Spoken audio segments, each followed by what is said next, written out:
Alors, on y va. Lévi, Shater Zouzé, Bechozae. Donc, Lévi, il a envoyé de l'argent à Bechozae, qui était une région un peu lointaine de l'Empire perse de Babylonie. 6 mois de route, dit Rashi. Les Mizvanle Khamra Luba, pour acheter un âne libyen, parce que c'était de la super qualité. Chadroulé Tsarou, Chadroulé Saharé. Ils ont renvoyé l'argent et ils ont rajouté avec des grains d'orge. Alors, c'était quoi le message? Les mémars, pour le dire de manière allégorique, des nigrés de Khamara Saharé, que ce qui donne la force à l'âne pour marcher longtemps, c'est l'orge qu'il va consommer. Donc, s'il donne un âne normal, pas un âne libyen, mais un âne babylonien, beaucoup d'orge à consommer, bah, il sera très fort. Et donc, les gens de Chosaé, de Bechosaé, ils ont dit, mais c'est trop loin, le temps qu'on t'envoie l'âne, ça va mettre un temps démentiel. Contente-toi de bien nourrir un âne que tu vas acheter sur place avec beaucoup d'orge et tu verras qu'il sera efficace. Amar Rav Yehuda Amar Shmuel. Rav Yehuda dit au nom de Shmuel. Machlifin il fait Rabbi. Les élèves se sont posé la question devant Rabbi. Si on inverse les données qui ont été données dans la Mishnah ou dans la Gemara. Shezo Bazo, Mao. Supposons que là, le chameau, on lui mette un anneau en fer dans les narines, dans la cloison nasale, comme on fait pour la chamelle, et que la chamelle, on se contente de la tirer avec une laisse. Quelle sera la règle? Est-ce qu'on peut les laisser sortir comme ça dans le Reshut Harabim, dans le domaine public le Shabbat, ou alors c'est uniquement dans les données précisées par la Mishnah que l'on peut les laisser sortir? Alors la Gemara nous dit Naka be'afsar loti bayach. La chamelle avec un licou, avec une laisse, ne pose pas de question. Keva dolon mintera be.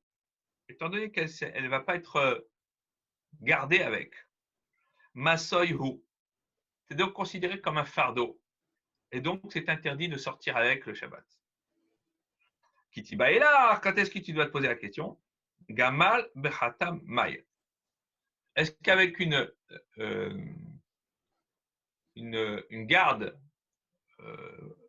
supplémentaire, donc le chameau avec un anneau en fer dans la cloison nasale, quelle sera la règle, le din?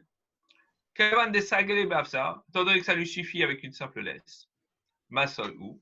Donc dans ce cas-là, le plus que tu fais, c'est constitué comme une charge, et donc c'est interdit de sortir avec le Shabbat. Odilma ou peut-être. Netiruta yeterta, c'est une garde supplémentaire. On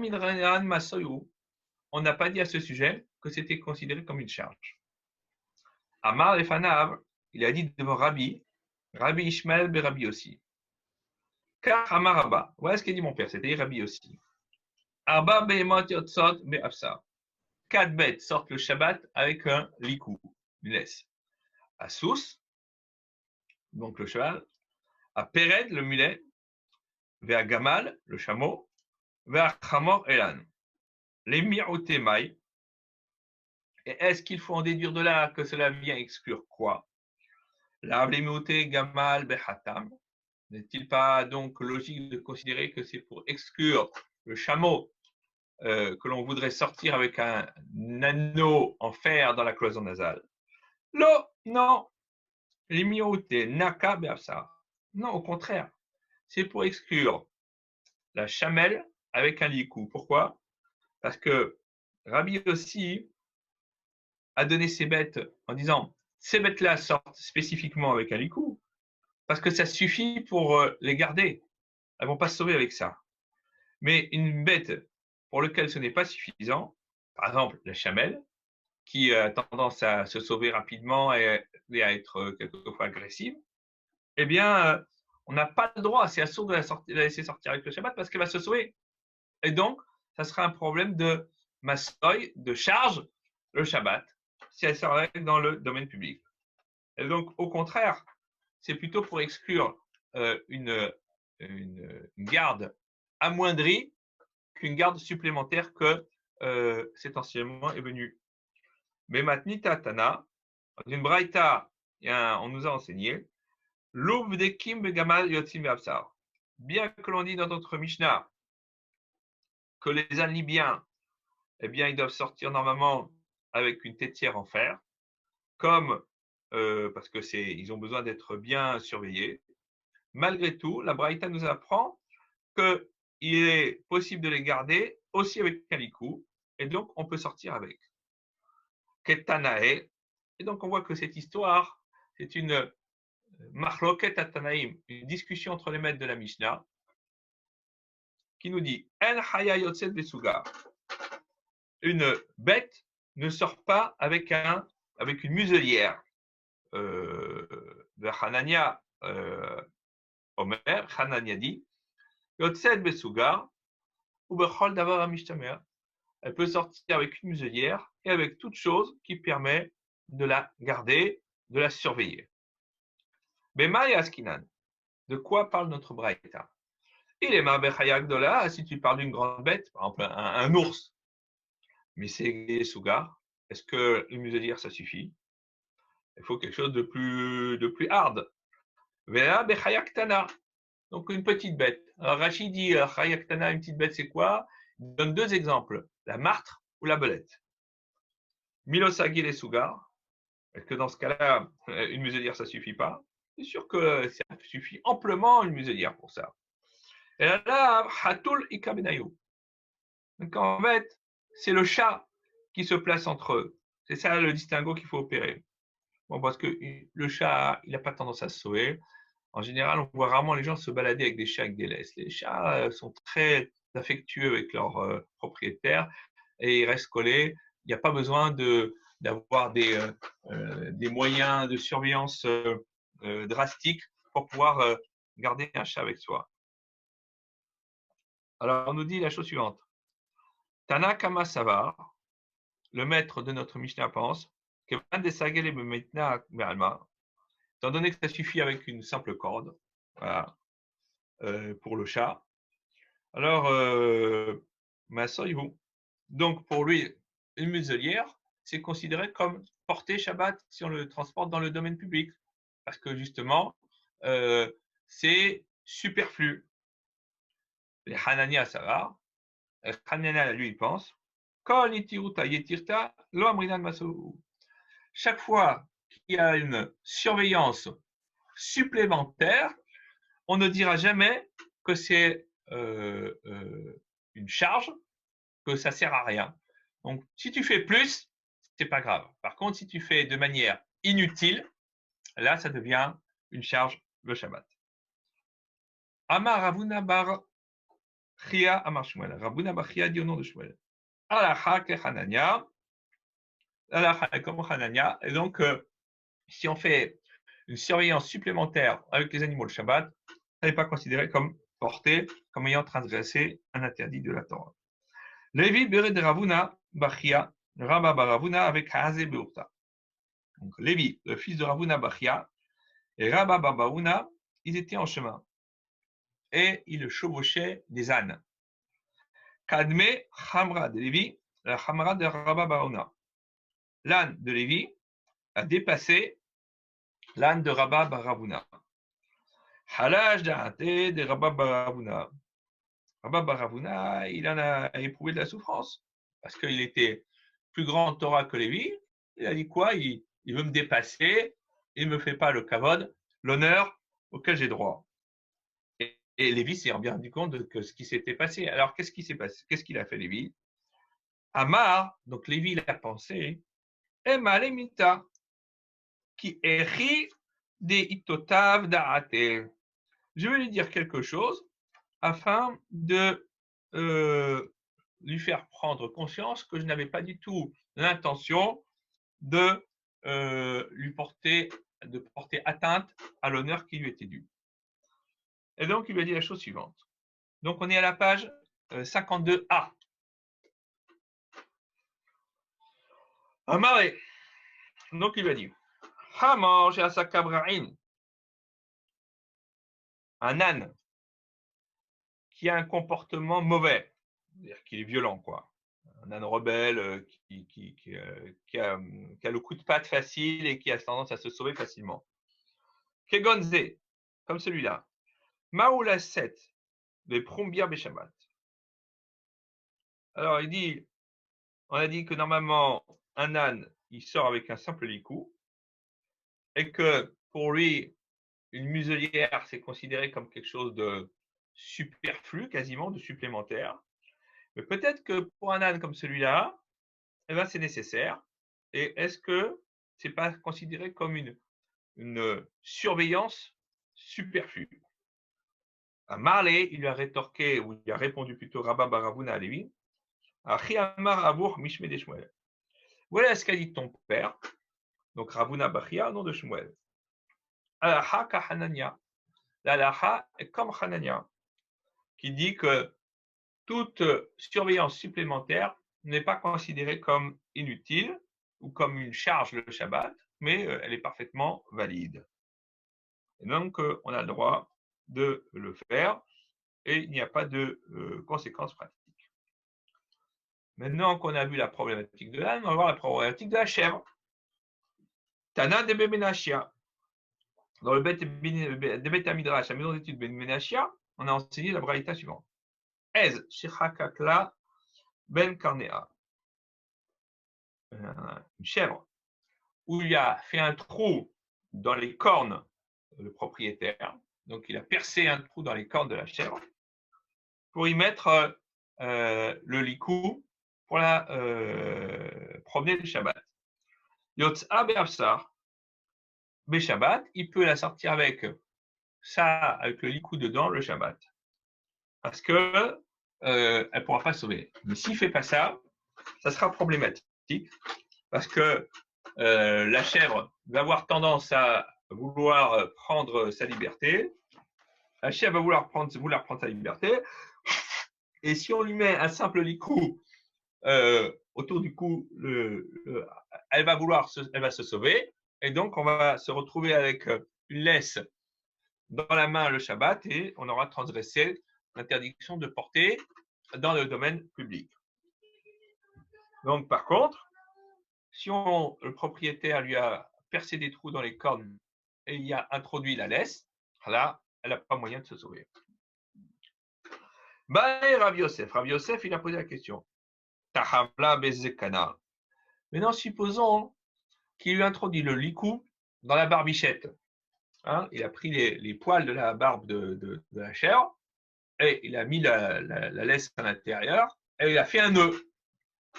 Donc, si elle essaye de bouger, ça va lui faire très très mal. Ça va lui tirer sur les poils. Donc, avec ça, on pense que c'est un système certes cruel, mais à tout le moins efficace. Mao, quelle sera la règle?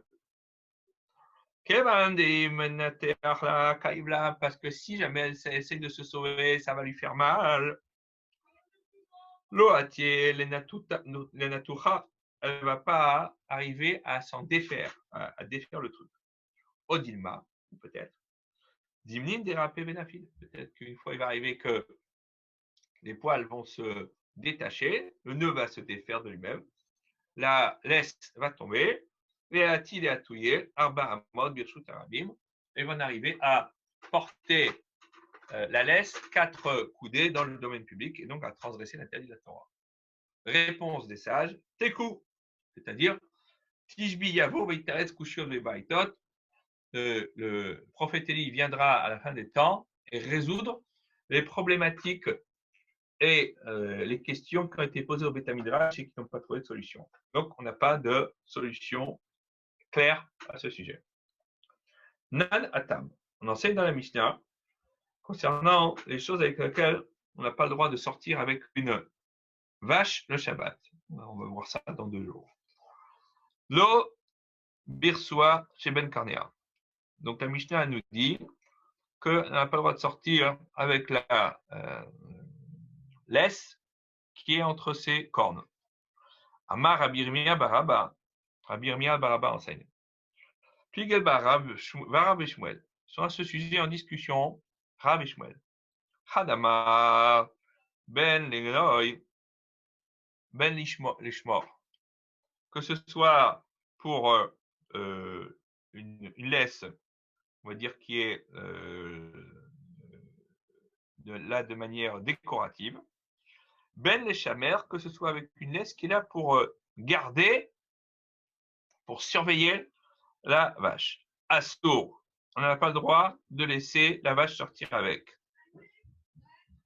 Et même si c'est une laisse qui est là pour garder la vache, c'est considéré comme un fardeau, parce que la vache, elle peut se sauver sans problème. Et donc, il suffit pour mener la vache qu'un homme soit derrière et il la fait marcher devant lui. Et donc, une laisse avec une vache, c'est une surveillance superflue. Et donc, d'après cet Amora, ce maître, une surveillance superflue le Shabbat, c'est considéré comme un fardeau. Et donc, c'est interdit. Et Khadamar, un autre dit, de Noy Assour.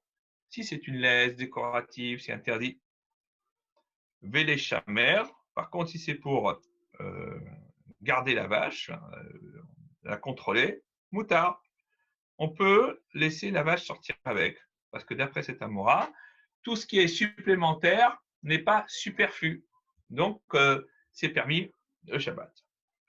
Amar Rabbi Yosef, des Shmuel Hud et Amar, des Noy Assour. Rabbi Yosef nous dit, il va s'avérer, on va voir, que c'est Shmuel celui qui a dit que si c'est une laisse décorative, c'est interdit de laisser la vache sortir avec le Shabbat.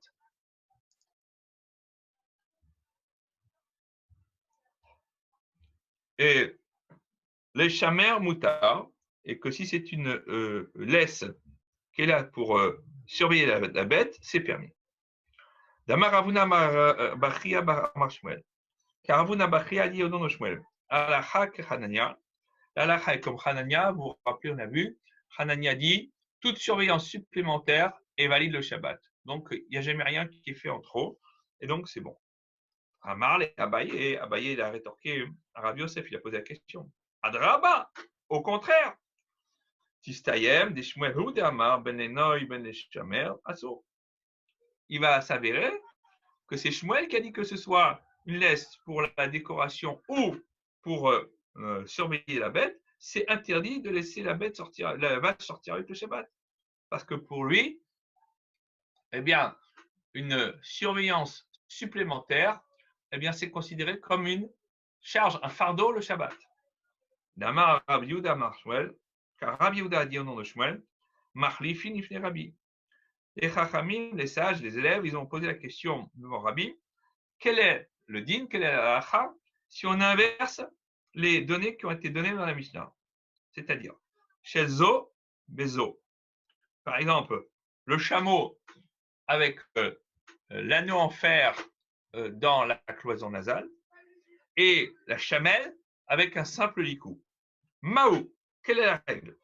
Est-ce qu'on peut les laisser sortir avec le Shabbat? Amar les Fanav. Et il a dit devant lui, devant Rabbi, Rabbi Ishmael, mais Rabbi aussi. Kach Amarba, voilà ce qu'a dit mon père, donc Rabbi aussi. Arba Behemot Yotzot Be'afsar, 4 bêtes sortent avec le licou le Shabbat, à Sous le cheval, à Péred le mulet, vers Gamal le chameau, vers Hamor et l'âne. Là, l'imioté Gamal Bahatam, n'est-ce pas que ça vient exclure le chameau avec l'anneau dans la cloison nasale. Donc, a priori, ça deviendrait exclure. Samé, alors Rabbi Yosef répond à Baye. Sameha mikamehai. Donc, cette version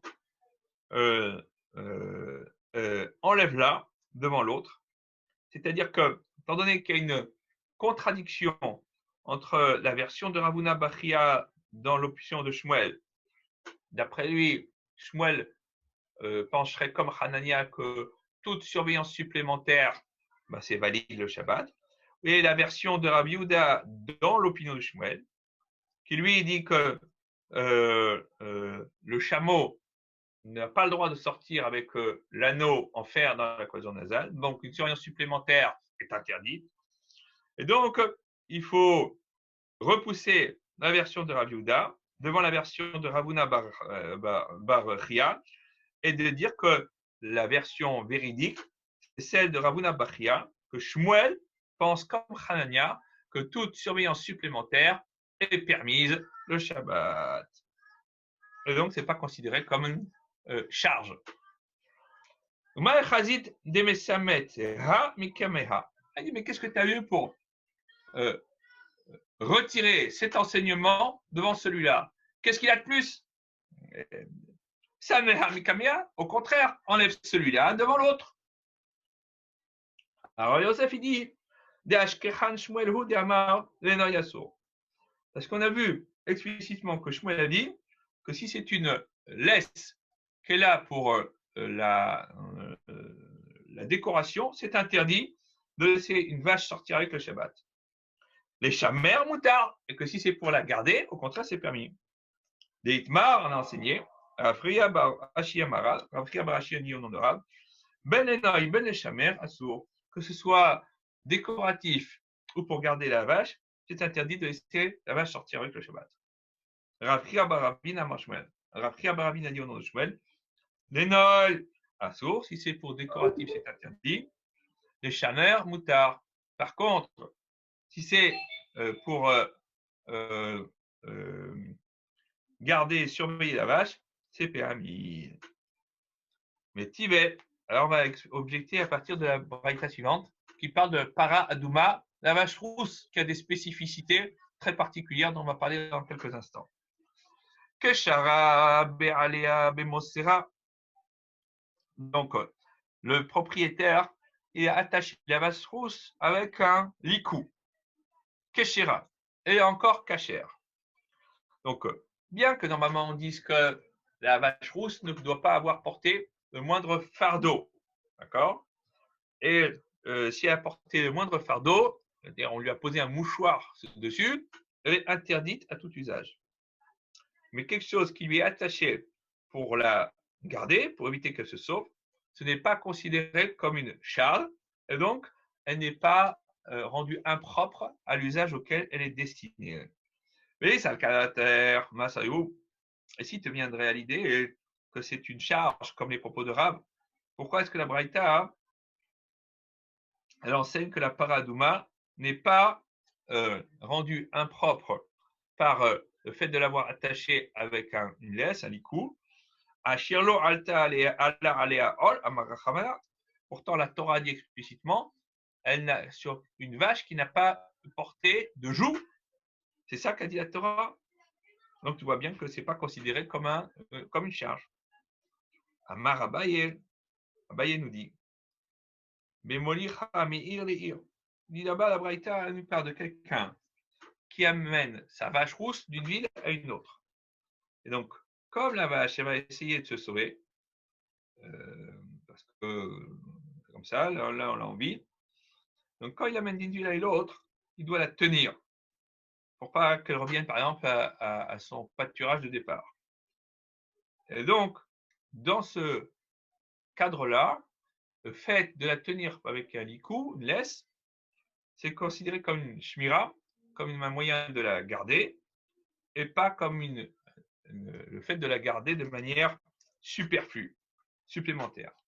Deuxième réponse, Rava Amar, Rava dit, Shani para des damea yekarina. Attention, c'est différent la vache rousse, elle vaut très cher. Et donc, c'est sûr que à cause de sa valeur intrinsèque, on doit la surveiller de manière très attentive, beaucoup plus qu'on ne le ferait pour une simple bête ou une simple vache. Et donc, pour elle, à tout le moins, ce n'est pas considéré comme une charge. Donc, sous-entendu, tu ne peux pas en déduire un enseignement pour les autres vaches. Cette vache-là est spéciale, les autres, c'est une autre affaire. Ravina Amar, Bemoredet. Ravina dit, troisième réponse, on parle d'une vache rousse qui est rebelle. Donc, celle-là a vraiment besoin d'être tenue en laisse, c'est le cas de le dire, autrement, on risque de la voir nous échapper. Assous Bacher. Donc, euh, la Mishnah nous dit que le cheval, on le fait sortir avec un collier autour du cou. Et donc, les propriétaires tiennent le collier avec une chaîne, avec une laisse, et c'est bon. Maï yotsin, maï nimshachin. C'est quoi l'intention de la Mishnah quand elle nous dit qu'on sort avec ou qu'on les tire avec ou on les... C'est quoi la différence? Amar Ravuna oyotzrin krochin. La Mishnah est de nous dire peut-être que ces bêtes ont le droit de sortir, que ce soit quand la laisse est attachée au cou, et donc de telle sorte que le collier et la laisse n'ont qu'une fonction décorative et pas pour tenir en la bête.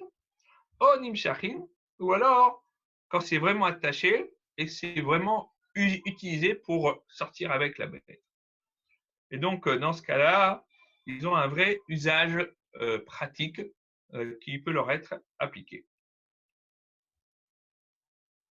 Et donc d'après Ravuna, même le collier qui est attaché sur la bête, de manière purement décorative, n'est pas considéré comme une charge. Et donc, c'est l'usage de laisser les bêtes sortir avec. En deux mots, vous laissez le chien sortir dans la rue avec un simple collier, il n'est pas attaché avec la laisse. Le collier, il a une fonction purement décorative, ça suffit.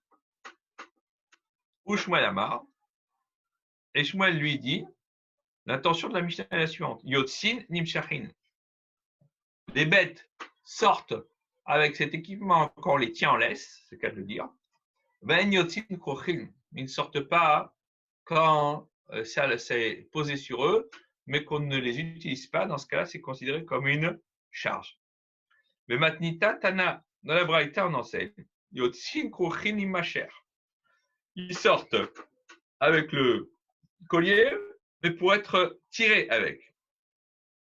Et donc, on peut le tirer et les faire marcher. Amar Rav Yosef. Rav Yosef nous dit Chazina levo le egla de Beravuna.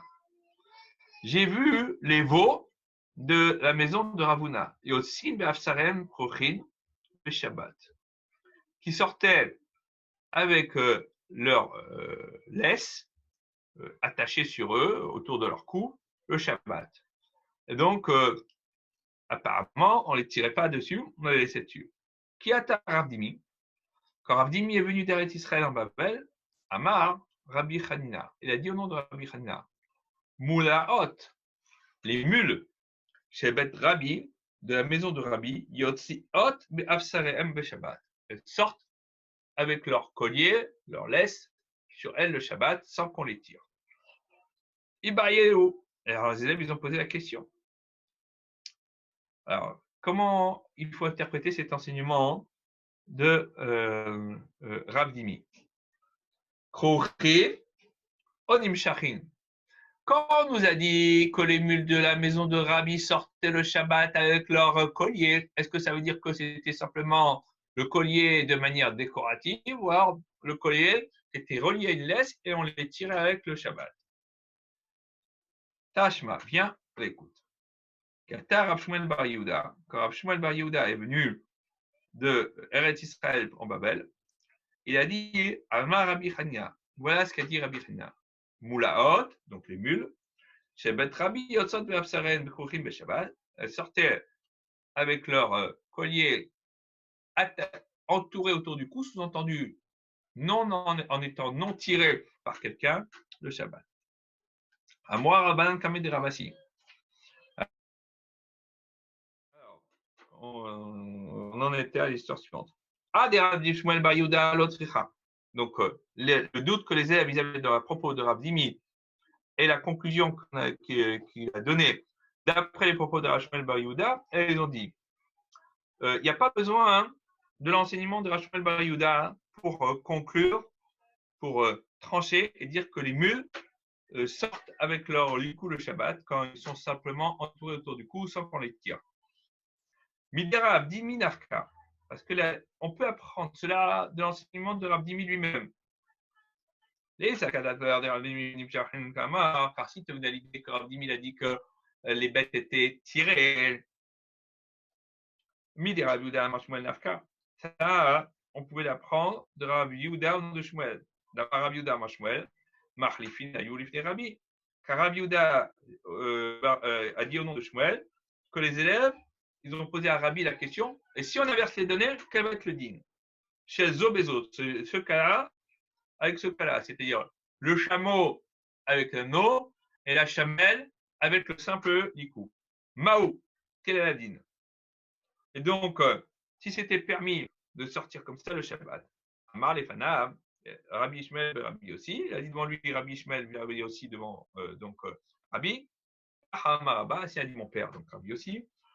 Arba Bemot Yot Od Beachar, 4 bêtes sortent avec le likou le Shabbat, à Sous, Bea Pered, Bea Gamal, Bea Hamor, le cheval, le mulet, le chameau et l'âne.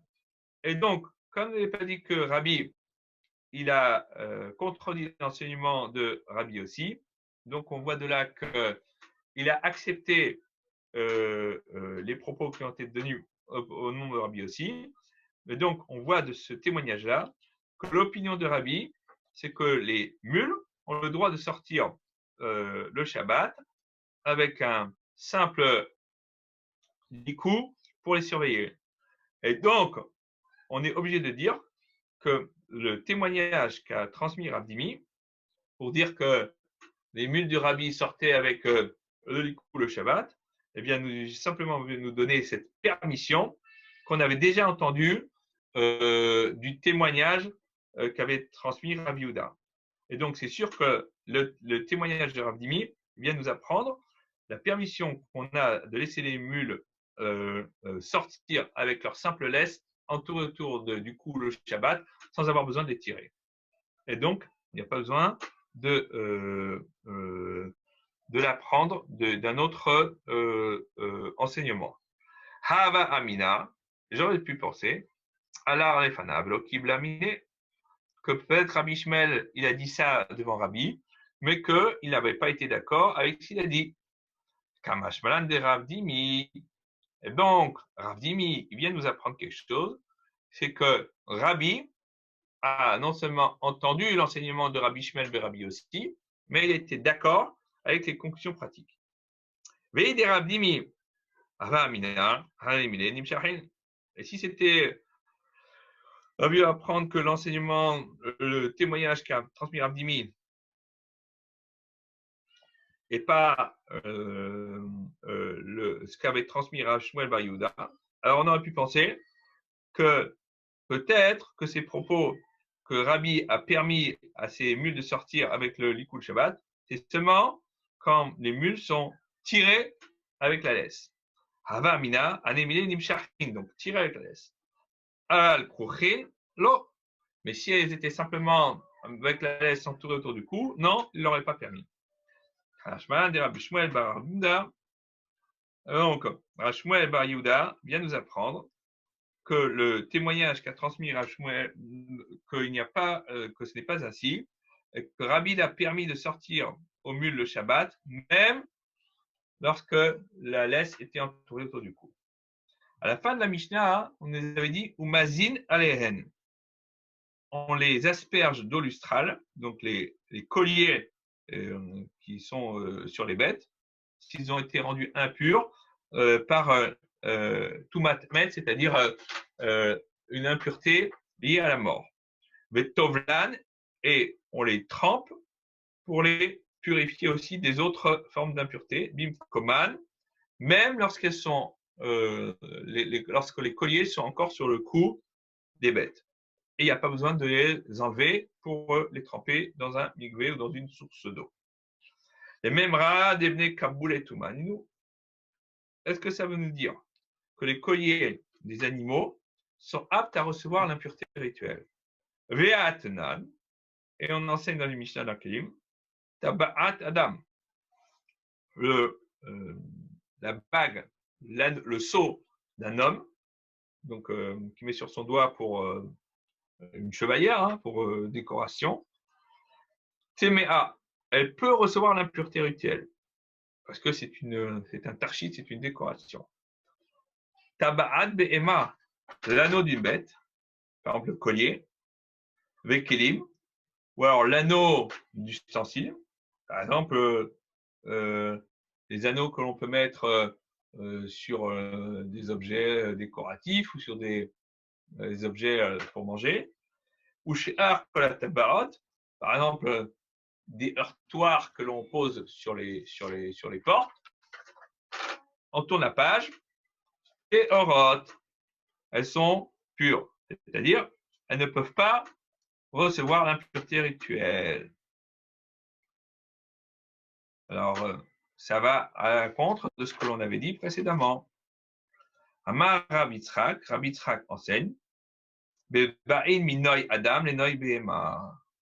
On parle dans notre Mishnah de colliers qui, au début, étaient des décorations, des objets décoratifs pour un homme, et on les a réservés, utilisés pour les animaux. Et donc, comme c'était des objets décoratifs pour les hommes au départ, ils étaient aptes à recevoir l'impureté rituelle. Ils sont restés dans ce statut-là, même lorsqu'on les a après réservés pour les animaux. Autre réponse, Rav Yosef Amar, Rav Yosef dit, à propos de ces colliers d'animaux dont on nous dit qu'ils peuvent recevoir l'impureté rituelle, étant donné que l'homme tire avec la bête, donc il l'utilise pour la tirer, hein, pour la faire bouger, et donc c'est considéré comme un objet pour l'homme et pas un objet pour l'animal.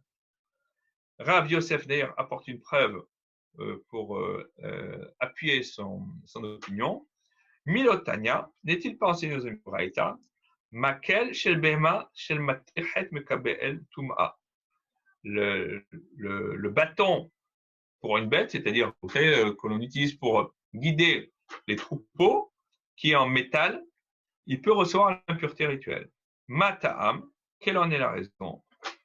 Ve'adam, ve'adam rodé ba'en. Étant donné que l'homme est guide avec la bête, eh bien, c'est considéré comme un ustensile humain et pas comme un ustensile animal. Achanami, ici aussi, concernant les colliers des animaux, pourquoi est-ce qu'on leur dit qu'ils peuvent recevoir l'impureté rituelle? Étant donné que l'homme tire dessus, donc c'est fait pour lui. C'est pas fait pour l'animal, c'est fait pour que l'homme puisse tirer l'animal avec, le contrôler. Et donc, dans ces conditions, eh bien, on peut comprendre que l'anneau puisse recevoir l'impureté rituelle. La Mishnah continue. Vetovlin bimkoman. On peut tremper les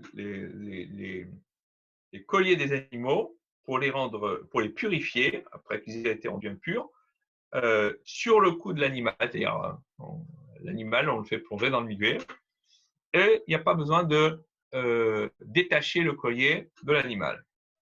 Il y a une règle majeure concernant les règles de purification, c'est qu'il ne doit jamais y avoir d'obstacle, d'obstruction, de khatissa. Or, on peut considérer que le fait que le collier soit sur le collier de l'animal, sur le cou de l'animal, eh bien, le cou de l'animal fait obstacle, fait khatitsa avec le collier. Donc, comment peut-on dire que c'est permis? Rabbi Ami, Beshirit Techan. Alors, il dit, non, pas dans un cas où l'homme, qu'est-ce qu'il a fait? Il a pris un marteau et il a élargi le collier de telle sorte qu'il y ait de la place pour que l'eau puisse passer de tous les côtés et qu'il n'y ait pas de khatita, d'obstacle, d'obstruction. L'ima Rabbi Ami, qui Rabbi aussi, Rabbi Yosef, Svirale. Est-ce qu'on va dire que Rabbi Ami, il pense comme Rabbi Yosef, qui considère que les simples colliers animaux peuvent être aptes à recevoir l'impureté rituelle comme ils sont. Et dans notre Mishnah, on parle de colliers qui ont toujours été des colliers animaux, pour animaux. Dès qu'il y a des Rabbi Yitzhak, parce que si tu penses comme Rabbi Yitzhak, Damar, que lui, il a considéré que les colliers pour animaux ne sont pas aptes à recevoir l'impureté rituelle et que les colliers impurs d'animaux qu'on a mentionné dans la Mishnah, Adam, c'était des colliers qui étaient au départ faits comme objet décoratif pour l'homme et qu'on a recyclé comme objet décoratif pour l'animal. Et c'est uniquement pour cette raison, d'après Rabbi Yitzhak, que l'on considère qu'ils peuvent recevoir l'impureté rituelle. Kevan Derik Techan. Alors dans ce cas, étant donné qu'il les a élargis avec un marteau, Avad Beomaase, il a fait une action dessus, ou Paha la Tumaminayu. Le fait d'avoir changé la forme, enfin d'avoir changé l'objet, eh bien fait que l'impureté, eh bien s'est envolée. Donc il n'y a plus besoin de les tremper au mikvé. Parce qu'on enseigne le Mishnah dans Keim. Tout ustensile dans lequel les propriétaires ont considéré que on ne peut pas les utiliser, qu'on les laisse dans leur utilisation comme elles sont, sans rien rajouter, eh bien, ils sont considérés comme un ustensile fait, accompli, et donc ils peuvent recevoir l'impureté rituelle. Et par contre, ils ne peuvent quitter leur impureté rituelle, en sortir, que par une action qui va transformer, changer la forme de l'objet. Et donc, ici aussi, on pourrait dire, eh bien, le simple fait d'avoir élargi l'anneau, on a fait une action qui dit que c'est plus le même anneau, c'est autre chose, et donc il n'y a plus de raison qu'il soit tamé, soit impur. Savala qui Rabbi Yehuda d'Amar, Maase Taken. Là, Maase où? Ah, mais il y a un petit problème parce que Rabbi Ami, il pense comme Rabbi Yehuda, qui dit que une action qui vient arranger l'objet, c'est pas une action dans le sens où on change la forme et on change le devenir de l'objet. Donc le fait d'arranger l'objet, ça ne suffit pas pour faire s'envoler l'impureté rituelle. Alors, Rabbi Yehuda Omer, lo amar des Tanya, parce qu'on enseigne dans une braïta, Rabbi Yehuda Omer, Rabbi Yehuda dit, lo amar shinui maase des taken et la kalkel. Quand on a dit que pour enlever l'impureté, il faut qu'il y ait un changement qui soit opéré de manière concrète, physique, on ne l'a pas dit quand ça vient pour arranger l'objet, mais quand ça vient l'abîmer. Alors là, on n'a pas abîmé l'objet. Donc, tant qu'on n'a pas abîmé l'objet, eh bien, on ne peut pas dire que l'impureté est disparue. Mais maintenant, Tane, dans une seconde braïta, on a enseigné concernant la tébila, l'immersion en amigvé d'un collier pour animaux, Bemechoulaline. Donc, avec des colliers qui sont, on va dire, troués avec un vrai espace, là où on les attache à l'animal. Et donc, le collier n'était pas attaché dès le départ, il n'était pas serré. Et donc, ils lui ont laissé de la marge, l'animal n'était pas étranglé. Et donc, l'eau, elle pouvait rentrer facilement par les trous. Et il n'y a pas, en trempant le collier avec l'animal dans le migvé, la moindre khatitsa, le moindre obstacle entre l'eau et le collier. Shal Talmid Echad Migalil Elionad Rabbi Eliezer. Un élève qui venait de la haute Galilée a posé la question à Rabbi Eliezer. Shamati Shicholkin ben Tabaat et Tabaat. J'ai entendu que l'on opère un distinguo suivant les sortes d'anneaux que l'on peut trouver. Et je ne connais pas le fond de ce distinguo. Amarlo, Rabbi Eliezer avait dit, Shemalo Shamata Elinian Shabbat. Peut-être que tu as entendu ça que concernant le Shabbat, concernant l'interdit de porter du domaine public au domaine privé ou vice-versa. Des il et Nyan Touma, parce que si tu parles de des problèmes d'impureté rituelle, Daveda Hada'i, c'est une seule chose. Donc là-bas, il parle sans doute d'un anneau, dans le sens une bague, une chevalière. Nyan Touma Daveda Hadi, est-ce que c'est vrai que c'est la même chose concernant les problèmes d'impureté rituelle? Ve'atnan en ancien de Kim, Tabaat Adam TVA. L'anneau chevalière d'un homme peut recevoir l'impureté rituelle. Et Tabaat Behema et l'anneau d'une bête, c'est-à-dire le collier, le kelim, et les anneaux que l'on trouve sur les ustensiles, les meubles, ou et toutes les autres sortes d'anneaux sont purs, c'est-à-dire ne peuvent pas recevoir l'impureté rituelle. Et donc, concernant les règles de pureté et d'impureté, effectivement, on opère un distinguo, mais pour le Shabbat, c'est partout pareil. Agmar répond Kika Amale Iunami, même quand il lui a répondu Rabbi Eliezer à son élève qu'il n'y a pas de différence suivant les différentes sortes d'anneaux le Shabbat, et que c'est seulement pour les problèmes de Touma et de Tara, de pureté et d'impureté.